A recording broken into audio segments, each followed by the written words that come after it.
महाराज जी भाग्य भाग्य भी तो बोलते हैं कि भाग्य पूरा आपके रचित है कि भाग्य ही सब कुछ होगा। अगर भाग्य के अनुसार मनुष्य शरीर चलता है तो गधे में मनुष्य में अंतर क्या? नए हम नए भाग्य की रचना करने की सामर्थ्य लेकर के आए हैं।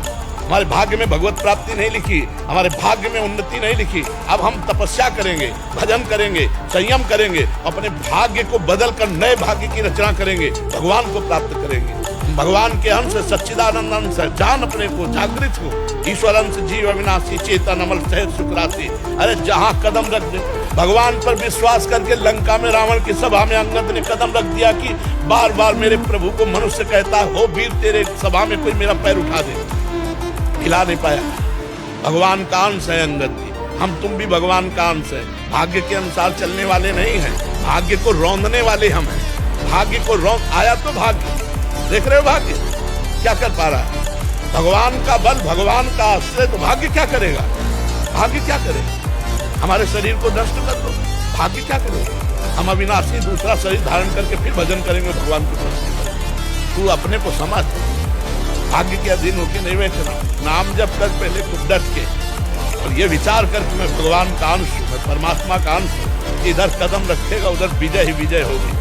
अभी अहंकार से तो हार ही हार होगी। पहले जी मेरे मन में कभी कभी ये विचार भी आता है कि क्या नाम जप के बल से मैं कभी शिव जी के साक्षात दर्शन कर सकूंगा? मैं आह्वान करता हूँ। कभी क्या ये संत महात्मा ऐसे जीते हैं क्या? बिना भगवान के जीते हैं क्या?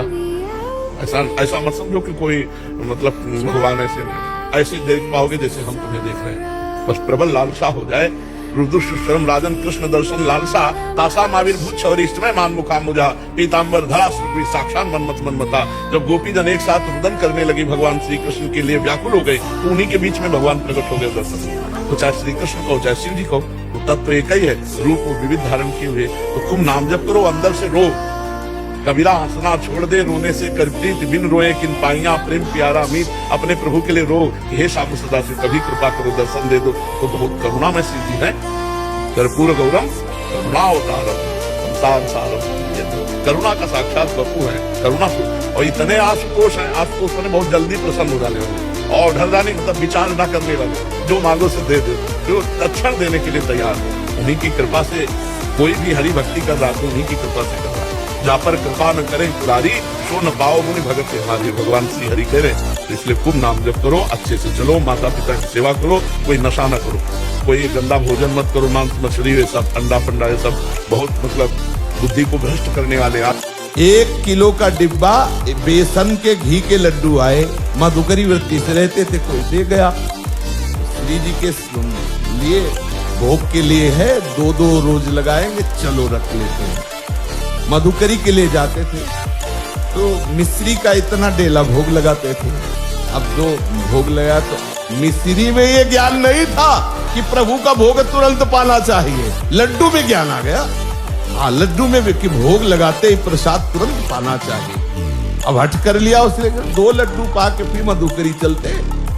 2 लड्डू पाए तो कहाँ मधुकरी की रोटी और कहाँ घी के बेसन के लड्डू।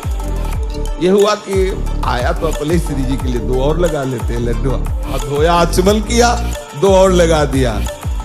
फिर ये हुआ कि आज मधुकरी ले जाते, डिब्बा ही दिखा दिया और पूरा का पूरा राधे श्याम। ये है मन की चाल। फिर बड़ी हंसी आई कि वाह मलीराम कितने खिलाड़ी चूक गए, तो डिब्बा धो के रखवा दिया। बहुत विचित्र खेल इसका है। इस पर ज्ञान तभी चलेगा, भोग लगाओ और 1 ले और तुरंत सब बांट दो, बच गए। और अगर आप ऐसा कि 2-2 रोज लगाएंगे तो आप देख लेना कि ऐसा वो लाएगा कि आप